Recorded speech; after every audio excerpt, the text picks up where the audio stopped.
Hello, welcome back to Katawa Shoujo. Let's go ahead and continue. Hopefully we're still on the right track of Hanako's routes. Hanako doesn't come to the morning class at all, leaving her seat looking empty and lonely in the back of the classroom. I have to tell her that Lily was looking for her if I see her later. After the events of this morning, class is pretty boring in comparison. I turn the pages of my textbook lazily. I have a bit of catching up to do, despite trying to keep up with my studies at the hospital, but I'm not feeling that enthusiastic about it.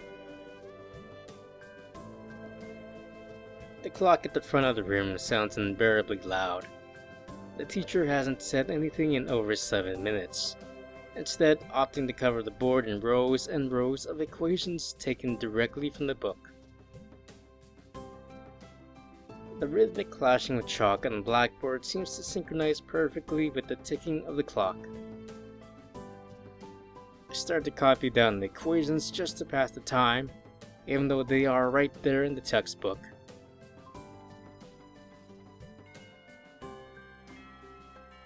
When the bell rings, I'm not in a hurry because I have nothing to do, so I stay for a while, reviewing what we covered in class today. I prefer to leave last anyway, so I don't have to deal with the crowding in the hallways. I notice Shizune and Misha have also stayed behind, talking to someone from another class. Shizune is signing so fast that her hands make noises like swords cutting through the air. Maybe there is pent-up anger in there. Misha is trying desperately to keep up, but it's clear she can barely match to even understand her. I put my head down. Whatever they're discussing, it looks like serious business. Shizune emphasizes to the point where her wrist crack, and Misha struggles to spit it out in word form. Sometimes she trips over herself like she's dealing with tongue twisters, and then on top of that, she has to sign back anything the other girl says. Seems like a rough job. Misha looks tired, like she's about to faint. Luckily for her, their business is soon finished, and the girls sit down on their seats again. I'm so tired. She's hanging her head limply on her desk, looking exhausted. I'll use the opportunity to reconcile with Shizune a bit, without getting roped into the student council thing again, though I suspect that door is now closed for me. Festival preparations must be tough for you. Indeed. People in the school seem to be taking the festival very seriously. Whenever I see people idling around before and after classes, they're always talking about their plans for it. It's kind of neat to see everyone being so enthusiastic about it. I'm probably the only one who doesn't have something to do. Shizune scoffs at me first, as if trying to decide whether to ignore her or sneer at me, but in the end she starts signing without doing either. Misha perks up, looking at her hands with slightly unfocused eyes.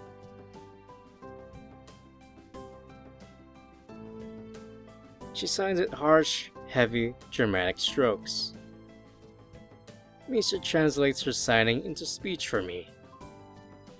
She does it so well it's almost like Shizune is actually speaking, transmitting her thoughts directly through Misha.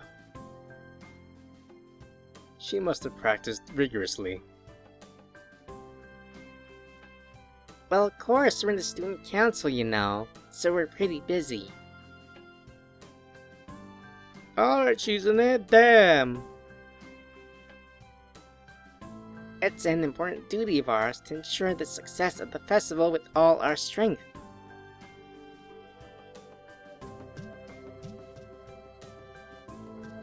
We would shame ourselves in front of the past student council generations if the festival were to fail.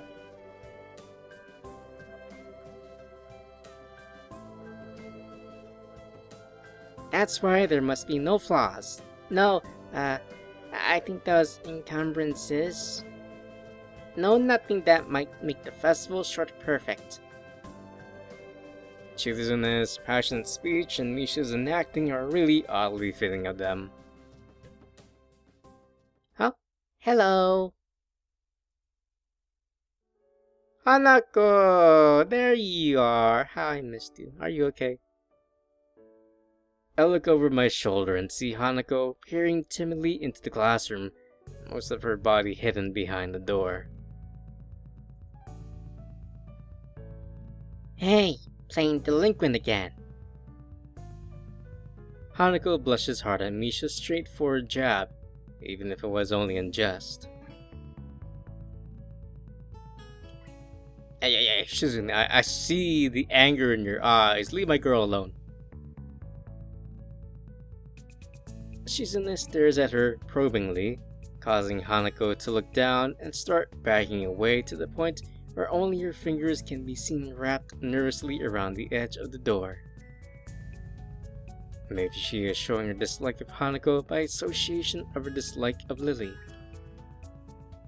It appears so, and Hanako probably knows it as well. But what is it, Hanako? Has Lily been here? Sorry, I haven't seen Sato. She, came by in the morning though. Hanako keeps looking uneasily at Shizune, who stares back at her with her usual studying gaze. What is she trying to do? Of course, Shizune isn't going to look away, and she is intimidating enough as it is, so I can only imagine how terrified Hanako would be. It is a little uncomfortable watching Hanako's reaction to Shizune's normal behavior. This is what happens when two people of two different extremes meet, it seems. Do you know where she is?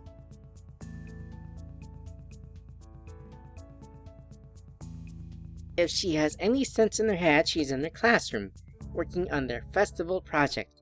But who knows where that woman is lording at? You need to find her? She was looking for you in the morning, but I guess you have missed each other. She waits a little without answering the simple question, looking awfully like she's not sure if it's proper to answer such a question. Yeah. I can come with you. If it's okay. Hanako nods fractionally, still on guard, her shoulders stiff like wood. I get the feeling that she might be more comfortable by herself after all, but it's too late to back off now. She has this really troubled expression she seems to wear almost constantly. Well, that makes me constantly be on guard myself. I wonder why. I kind of understand why she always seems to be so wary. Or maybe more like, why there could be a person like her. But I still have no idea how I should act around such a person. It's dinner time soon. Were you planning to eat with Lily? She nods slightly. So she must have been trying to get in the cafeteria. Well, there's something of a dinner crowd, just like the cafeteria is crowded during lunch. It's not as bad because dinner time is longer than lunch hour, but I can't understand why Hanako could be discouraged from going in. I pick up my bag and we take our leave. Hanako skips a little to meet my initial pace, so I slow down to match her speed. It doesn't take long for us to be walking at a comfortable pace down the hallway. It almost feels like we're going for a stroll together, something that I can't say I've really done before with a girl. Hanako doesn't seem to be thinking the same thing though, Even though we are walking at the same pace, she never comes within arm's reach of me. I guess she's still a little uncomfortable around me. Given how shy she is, there doesn't seem to be much helping it, at least for now. By the time we arrive at the cafeteria, there's not much of a crowd there, but Lily is nowhere to be seen. Hanako's head sinks even lower than usual. Oh, don't be sad. It's okay, Hanako. I mean, Have you looked somewhere else already? just at the library. I was reading. She does spend the classes she skips at the library. So not exactly a thorough search then. Well, if I had to guess, she'd be in her own class like Shizune said, right? Right. With the slightest of nods, Hanako agrees with my reasoning. God, she's being so awkward. It's like I need double-layered silk gloves adding to even begin interacting with her. Some small talk might help her become a bit more used to me. It isn't hard to tell that the silence between us is hovering on the edge of both our minds. So you and Lily usually hang out together after class, right? Yes. I'm not quite sure what I expected from her answer, nor why I even asked the question. That much was rather obvious, after all. She doesn't seem like the type to cultivate a social circle either, so I suspect that Lily may well be her only friend. Must be a pain being in different classes, I'm guessing. She gives a sharp, almost reflexive nod. Compared to Lily's careful thought about her actions and speech, Hanako hastens to make her answers as prompt and short as possible. Lily comes by the classroom, though, even when she's busy. Oh, she's smiling. Sweet baby. She gives a small smile as she says it, evidently appreciating the fact that Lily goes out of her way to help her. It's pretty cute, really. There isn't any need to say more. Both of us content that the discussions reached an end. As we ascend the stairs back to the lobby, we are met by a group of students heading downstairs like a school of fish moving from one feeding area to another. They seem to be keeping mostly to themselves, but before I can notice her doing so, Hanako has moved around behind me. Hey, you alright? Just keep going. The students pass us without as much as a second glance, and Hanako takes up her position to my side again as we enter the building. Her momentary reprieve from her anxiety all but snatched away. Even as we climb towards the third floor, she doesn't seem to relax. It isn't as if I've never known a shy person before, or even shy girls, but Hanako seems to be pretty far beyond what I call normal in her fear of other people. If it weren't for Lily acting as a mediator, I doubt Hanako would have been able to walk beside me like this. She seems to completely shut down in the presence of others. The rest of the walk up to Lily's classroom continues in strained silence, while I rue her inability to socialize at all. After we make our way up the stairs, the noise coming from Lily's classroom is audible from halfway down the hallway.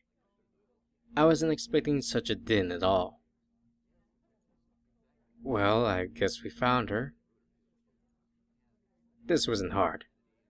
Did Hanako come here first, then come up to me for backup, I wonder? Well, if that's true, then at least she's starting to trust me a little. That can only be a good thing. Eventually, the two of us reached the door to class 3-2. With Hanako less than subtly positioning herself behind me, I opened the door. Inside is a hive of activity, seemingly every student in the class talking at once as they work hurriedly on their separate tasks. Going by the paint cans, decorations, and banners being made, it must be for the upcoming school festival. I guess my first priority should be finding Lily. There. Finding her among the din is surprisingly easy, not the least because of her looks.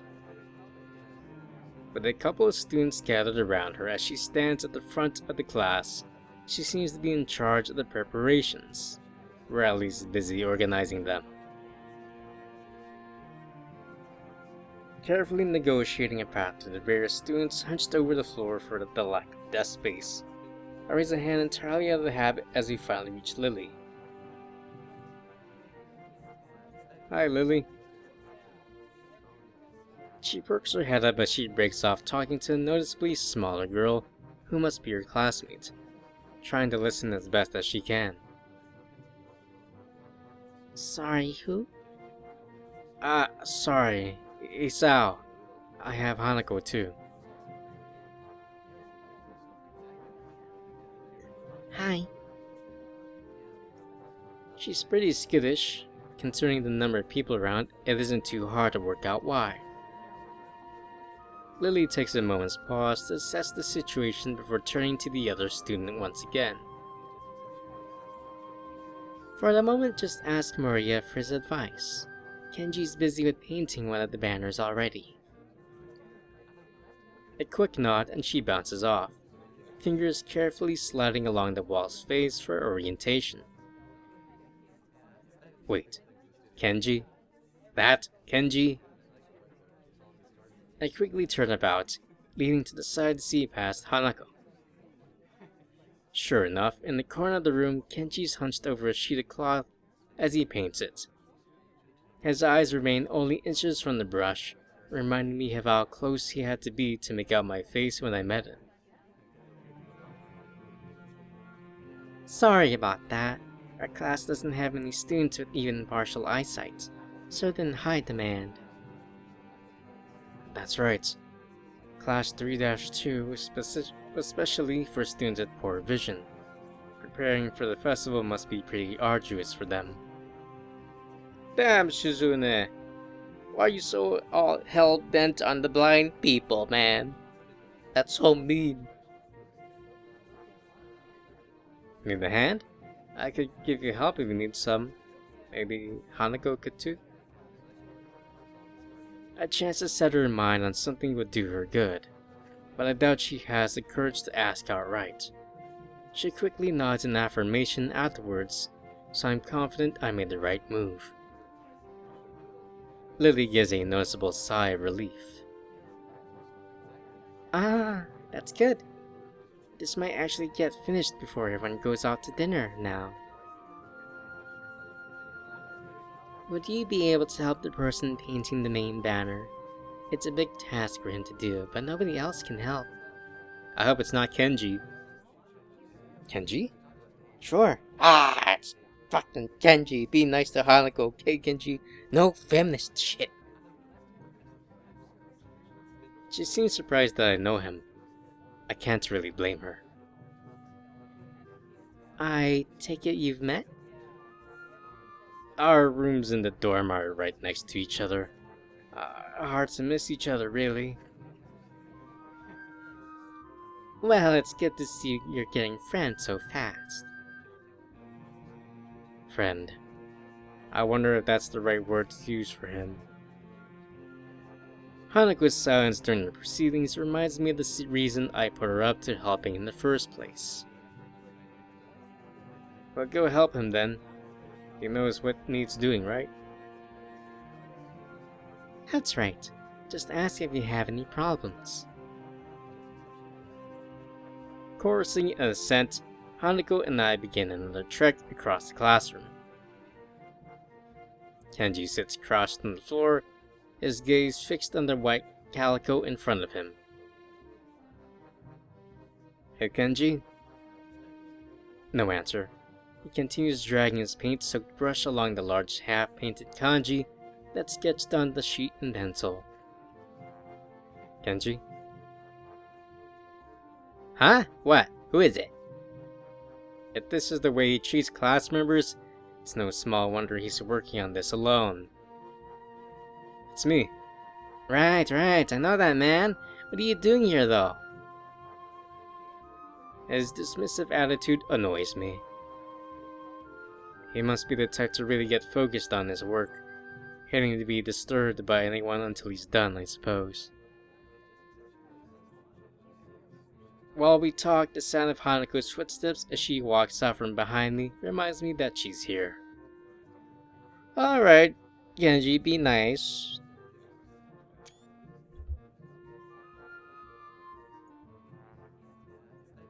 I was just going to help with the banner. Hanako and I, that is. Hello. Oh, hey, I guess that's okay. As soon as Hanako enters the equation, his demeanor takes a complete about-face. His sudden faux hospitality is slightly unsettling. Alright, women. On second thoughts, this may not have been a great idea after all. Kenji, be nice. To Hanako, okay? Hanako and I grudgingly set ourselves down on the opposite side of the cloth banner to Kenji, noting the several small paint tins on the ground around it. Class 3-2 Noodles Stall. You guys selling noodles at the festival on Sunday? Yeah, some stalls outside, or something. Or something? His non-committal nature sparks a fair amount of suspicion on my behalf. The task at hand comes first, though. So, how do you want to split this? We do borders while you do the text?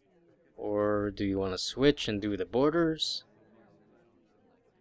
Text is mine. You do the borders. He has surprisingly strong feelings on the topic.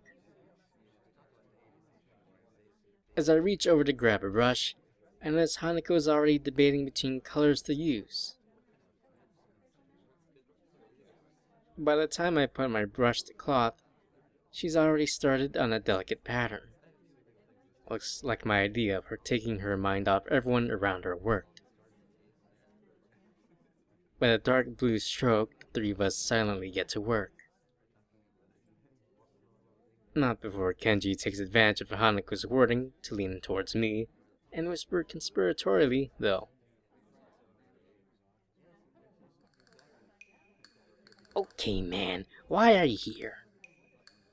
Hanako just wants some help to find Lily, that's all. He apparently disapproves of my motivations. I get it. It looks like I misjudged you. You're infiltrating them, aren't you? Going deep undercover. I should have guessed. Letting the truth slip by him would probably be better than outright lying or annoying him in any case. Is that why you're here? Obviously. It sucks, but there's no better way to get intel than going in yourself. You gotta stick together, man. This is a harsh school. A harsh world. Yes, very harsh. He misses my true meaning as he leans back, satisfied I'm sympathetic to his cause. I'd better get down to work. Finished. It looks like I am too. Good job. The two of us connect up the lines of our patterns, mine being as close a copy as I could manage of hers. With a grunt, I lever myself up from the floor and look around. Aside from Hanako and myself, there's only Kenji left finishing off a sign, as well as Lily and a couple of students talking among themselves in the classroom. Looking at my watch is no surprise. It's getting pretty late. Need a hand? I offer a hand to Hanako, which she uses to get herself up. As she does, I can't help but glance at her wrist. If her scars extend even to there, just how much of her body was burned. I feel a pang of guilt about it, however, as she quickly covers her wrist with her other hand. Looks good, doesn't it?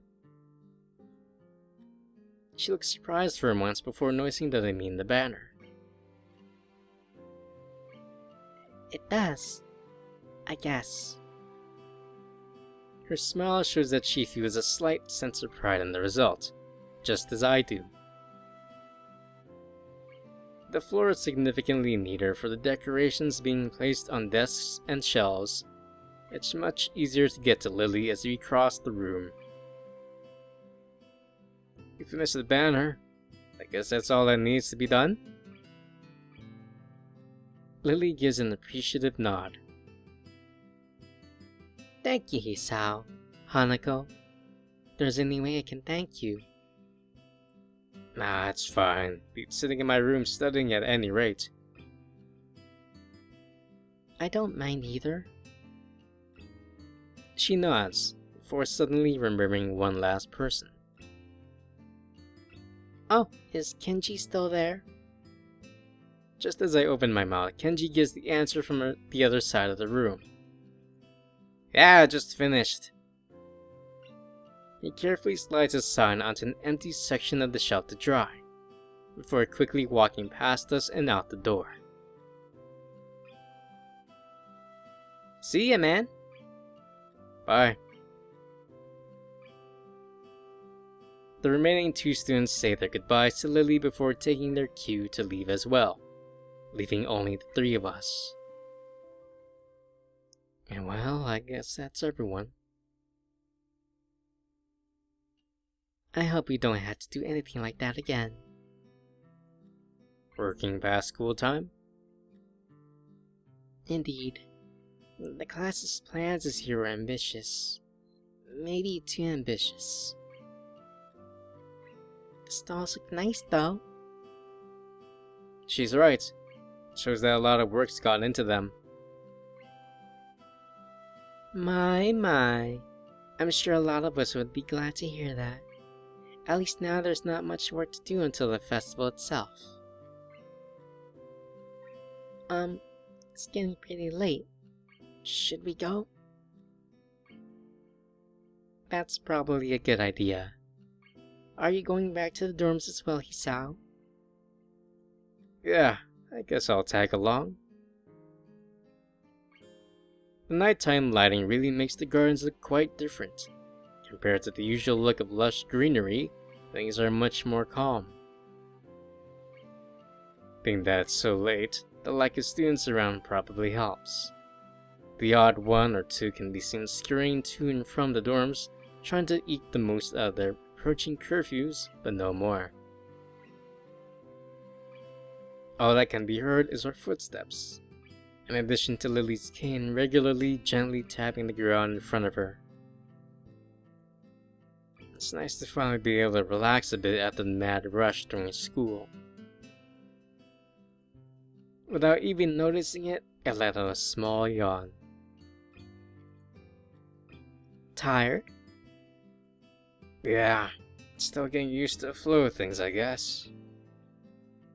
The, thing with Shizune took me kind of off guard, though. I grit my teeth a little at the candid mention of their rather public spat. That said, I do want to sort out what in the world was behind it. How about that? I'm sorry about it being so public. Shizune and I go back some ways. Her voice seems slightly irritated that she remembers Shizune, obviously unwilling to discuss it any further. I glanced to Hanako for her views on this, but her expression is, unsurprisingly, evasive and difficult to read. Either way, I guess her apologizing for it is something, even if my curiosity goes unanswered. I'll be glad once the festival's over in any case. The change of topic's welcome, clearing the thickening air quickly. I can imagine. My old school's festivals are a lot more low-key than this. Yamaku stresses the idea of a school community, so the staff likes to make our festivals in such special occasions. And yet the students are the ones who do the work. What an unfair world. Hanako and Lily both chuckle in agreement, saving the fact that none of the staff are around to hear our grumbling. I suppose coming from a strict all-girls school helped me a bit with Yamaku. Compared to their, Yamaku is much more relaxed. That'd go a way towards explaining her well-bred speech and behavior in any case. As we come up to the dormitories, it eventually comes time to leave for our respective rooms. See you, Lily. Hanako? The two both give polite nods before setting out to the women's dorms, just next to the guys. As is to be expected of such an arrangement, there's a staff member casually patrolling around outside to prevent any nighttime shenanigans. Walking past him, I quickly stretch my arms and rub my neck, but quite sore after having worked on the floors for so long before walking to my room. It feels good to actually have direction though. After so long in the hospital, the everyday facts of studying, homework, and teachers seem almost a blessing. I guess if things continue like this, my time at Yamaku might turn out okay.